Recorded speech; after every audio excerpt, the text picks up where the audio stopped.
From pizza pies to chicken lollipops, we take you to the hottest trending restaurants in the Bay. That's coming up next on The List.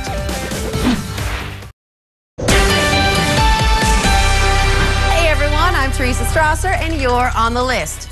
Eating. We're definitely in favor of it. Jake Peterson serves up the tasty details on some new places to nosh. Oh, it must be trending Tuesday around Tampa Bay. At number 1, a slice of Italy. There's a new Ybor City pizza joint that you should put on your list. Cristino's Coal Oven Pizza recently opened on 8th Avenue. Owner Lenny Cristino says his authentic calzones and pizzas will make you think you're dining on the streets of Venice. Everything we made is homemade from scratch. And it's kind of like bring the old workshop back to Ybor. We use tomatoes from Italy to make our sauce. And you can even watch the pizza masters at work. Except don't try this at home. The coal oven is so hot that it cooks your pie in about 5 minutes. Order the double cheese and sausage.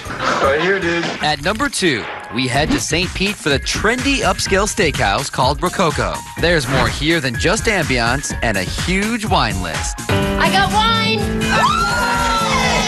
We were listed in Forbes magazine, New York Times, USA Today, so there's been incredible buzz around the restaurant. I think people were really looking for something new. Rococo's grass-fed filet mignon has a big following, but check out the creative appetizers, like the free-range chicken lollipops, the exotic bacon flight with wild boar, duck, and Newski bacon. And just so you know, they don't take themselves too seriously here. Jell-O shots are highly encouraged. It's a little bit more fun than basic steak and potatoes. At number 3, Guy Harvey's Rumfish Grill and Bar opens at Tradewinds Beach Resort later this month. The attraction will feature more than just a tasty seafood menu. The Outpost will have a 33,000-gallon aquarium.